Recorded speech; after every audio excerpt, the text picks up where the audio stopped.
Hi, I'm Tracy Radosevic, and I'm a member of the Network of Biblical Storytellers.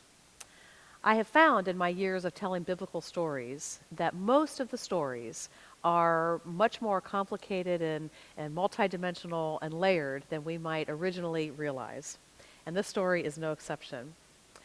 I tend to base the skeleton, as far as the words that I'm choosing to tell, on one translation, but I'll usually pull in a word or a phrase and a little bit of Tracy for my final, the final version that I perform.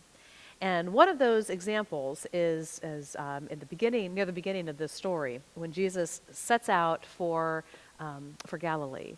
And I can't remember which translation it is. It's not the NRSV. That's what I based most of this story on. But an older version says that it was necessary for Jesus to go through Samaria. Well, if you know the geography, you know that it's not actually necessary. I mean, there are ways to get from Judea to Galilee without going through Samaria. So I found that an intriguing word and decided to stick with that, because what is it about Samaria that made it necessary for Jesus to go there? I'm going to let you ponder what some of those possibilities might be. But as I told that, hopefully you picked up on my facial expression there, sort of a nudge, nudge, wink, wink. It was necessary, even though we know it wasn't really necessary. And that was my reason for choosing that word and saying that word in that particular way. Now, there are pros and cons to having a seat and when two people are talking, having one person seated and the other person standing. And this is one of those stories where I really can see arguments going both ways. Because there is so much dialogue and quick back and forth, sometimes it can get cumbersome and perhaps even distracting to be going down, standing up, going down, and standing up. The reason that I chose to keep that in there, and by the way, one of the ways I tried to make it less distracting than it could be was not to be jumping up and down quickly. I tried to sort of take my time getting into the seated position and then standing up when I was the woman. Whether I succeeded or not, you be the judge of that. But the reason that I made that decision is I like the idea, actually, of the woman being higher than Jesus. And two, as a rabbi, it would not be uncommon for him to be seated to do his teachings. Now, whether you consider this an official teaching time or not, I think Jesus was a master of the teachable moment. So I think that teaching certainly was going on here. But I kind of like the idea of it kind of shows the sort of the conflict or the battle, if you will, between the two of them. So you have a Jew, Samaritan, you have rabbi and layperson, you have male, female. You got a lot of different differences going on there. And so this was just a visual way to kind of show the differences between the two characters. And then I think, too, that what I tried to show with my posture was the woman, when she gets there, is at first suspicious, shall we say, at the very least anyway, of Jesus. She would have recognized who he was by his apparel, probably. And so I tried to keep her posture sort of addressing him, but the posture was sort of away from him. And it was only after she recognizes him as a prophet that she then sort of opens up her posture into a more perhaps receiving posture for what it is that he has to say and teach. And I felt like this was an appropriate decision because right after that is when the woman goes into the town and she starts to proclaim.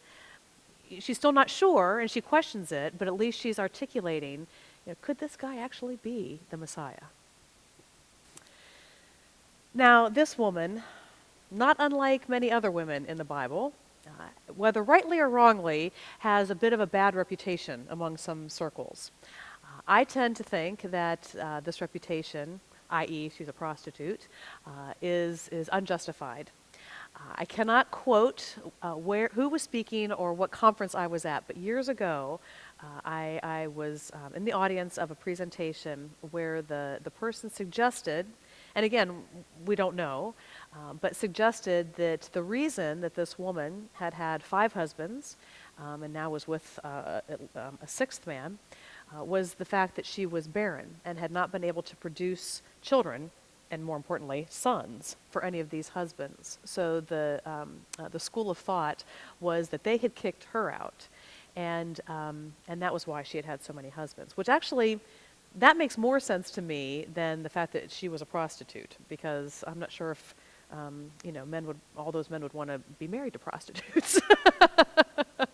So I like that. I like that idea, and I don't know if you caught it or not. But when Jesus asked her to go and get her husband, I placed my hands over my womb, and got rather. I tried to portray anyway, getting rather sad when she replies, "I have no husband." And it's not I have no husband because I'd just like to be married. It's I've had all these husbands, and this is the reason, this barrenness, that I haven't been able to keep one. And obviously in that society, bearing children was a big deal. And so again, I'm not sure if you caught that or not, or maybe you were wondering why I had done that, but that was my decision to do that. And of course, we have no way of proving it, but we certainly don't have any way to prove that she was a prostitute either. Now, in the years that I have been telling biblical stories and teaching others how to do it, one thing I've noticed is that novice storytellers, if they're expressing emotion at all, tend to fall into what I call the mad, sad, glad syndrome. And that is feeling that, well, what other emotions are there? And while these 3 may be sort of the 3 points of the inner triangle, there are many other emotions that emanate from them. And the farther away you get from the original 3, the more nuanced they are. I have found one of the creative pleasures in storytelling is exploring some of those nuances. And part of what makes them nuances is the fact that you're not banging your audience over the head with them. So 2 places that I tried to do that with this story are when the disciples returned from town with food, and they see Jesus talking to a woman. And it says, none of them dared ask, directed to the woman, "Who are you?" or directed to Jesus, "Why are you talking to her?" Now, that would be a very easy place to go overboard. They didn't dare say to the woman, "Who are you?" Nor to Jesus, "What are you talking to her for?" And again, maybe in certain circumstances, maybe that would be appropriate. But I would encourage you to explore the subtleties in your stories and with the characters. I think it makes it more interesting for the audience because, like I said, it doesn't bang them over the head. But also, it's engaging. It hooks them in, but also causes them to use their imagination and try to figure out, what exactly is it that's going on between those characters.